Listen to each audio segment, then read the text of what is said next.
Luxury calls for a lot of energy.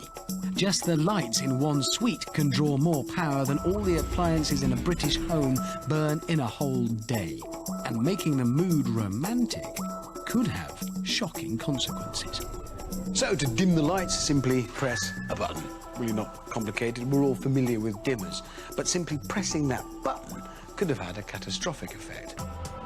The origin of the potential problem lies in what happens to an electrical current when you dim the bulb. It can heat the wires to abnormal levels and start a fire. To show what can go wrong when you're adjusting the ambience, we're going to check into my own replica of a luxury hotel room.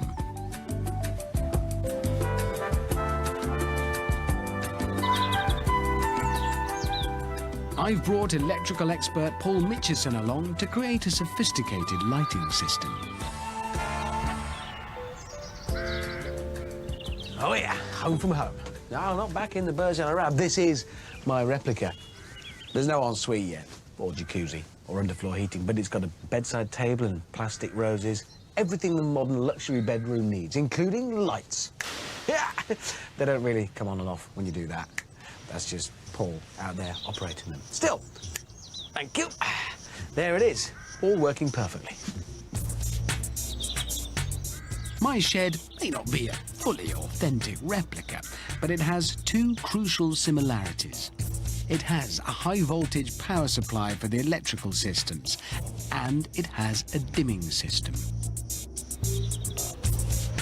Paul, in addition to providing adult supervision, has set up a high-tech monitoring station, complete with a complicated array of gauges and test equipment. Paul, to me, as a customer staying in my luxury hotel room, I mean, the lights are on, that's it. What actually is going on in there? What's happening? So at the moment, what we're doing is we have a waveform that we can see here on the oscilloscope, and this is electric current, which is powering the lights. Yeah. And at the moment, the key thing to note here really is that this is a very smooth waveform. So this is what a normal current looks like on an oscilloscope. It's regular and safe. So a smooth waveform there, all right. But what if I change things a bit? This is when I want to change. That's a luxury bedroom, and I think that light, it's a bit harsh. You want something a bit more cosy? Yeah. So I'd like to change the light setting. I'd like to have, instead of 3 on full, I'd like to put 6 lights on, but dim. Okay, so in that case, what we could do is we could dim those. We could bring up another 3. It's a much better ambience in there. But just... am I right? That's the same amount of light. We just got 6 lights on, but lower. That's correct. So, same amount of power into the lights. We can see from the oscilloscope that something has changed drastically. So what's different? The problem is now is that we're delivering power to the lights in short bursts. So that's how the power's been halved then? That's exactly right, yes. Because I always thought it was like, a dimmer was like a tap. Because if you turn a tap on full, and then that's too much, you turn it down halfway, and half the amount of water comes out. And I thought a dimmer was the same. You just turn it down, and half the amount of electricity goes to the lights. So it's more like turning the tap on and then off, and then on and then off. Modern dimmer switches basically shut off the power to the light 120 times a second. It has the effect of not letting the light ever achieve full brightness. It also has a side effect. So it's the same amount of electricity but being switched on and off very quickly. That's right. Well, why is that different? Why does that upset? So the problem is that you're only delivering the power for a short period of time. And in order to do that, you introduce extra heating effects in the wires. An electrical current in a wire always creates a certain amount of heat. But adding a dimmer switch can add extra heat to the wire. Sometimes dangerously so. The on-off action of a dimmer switch creates so-called harmonic distortion, a sort of chaotic current in the wires, frequencies the system isn't designed to deal with. A wire heating up doesn't sound too ominous. It might smolder away, but in the wrong circumstances, that wire can ignite flammable items close to it. If, for example, someone had carelessly left the exposed wire in a waste paper basket full of cotton wool, which might happen to be soaked in nail varnish remover, it could happen.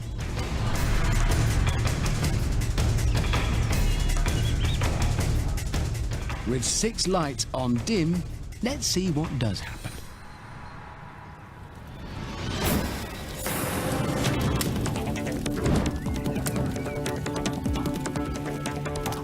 Yeah, my hotel's on fire.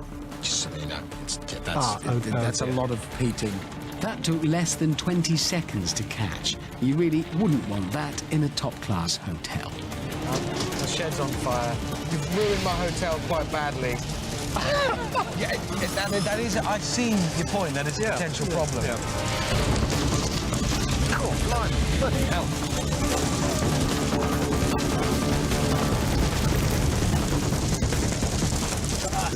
That's hot. Obviously, this is a very exaggerated scenario. Electricians don't generally run exposed wires through flammable bins of cotton wool. But if it is a serious threat, how come dimmers are so common? Why isn't there a fire every time someone wants to change the ambiance? That could ruin the mood.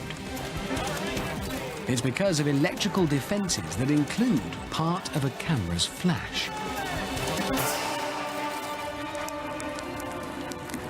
Yeah, I do see your point. Yeah, it's not great, is it? No, my hotel's ruined. So clearly, that needs to be avoided, and it is because they have dimmers, and that doesn't happen. So what's the solution? So the solution is the capacitor that's in the camera flash. So we're all familiar with regular camera. Early camera flashes used explosive powder to create the bright lights. But carrying that around was not for the faint-hearted. They needed a safe, portable alternative. And the solution came in the form of an electrical component known as a capacitor. In cameras, the capacitor stores up energy and releases it all at once, setting off the flash. But in buildings, combined with inductors, they act like filters, removing the chaotic currents that can cause fires. This is a regular, relatively large capacitor. So this is the thing that allows you to take energy more slowly and release it back to the lights. But all that does is it accumulates this energy and then it releases it at a controllable rate and stops that happening. Burning your shed down. I wish I'd known that 10 minutes ago. I'd still have a shed. The Burj Al Arab's capacitors are buried deep in the building. With the inductors, they are the unsung electrical heroes that protect the hotel from itself and its pampered guests. I guess it is a relief to know that when I dim the lights, I'm not going to set fire to the Burj Al Arab. I imagine the bill would be quite big if I did. Yeah, I'd never get that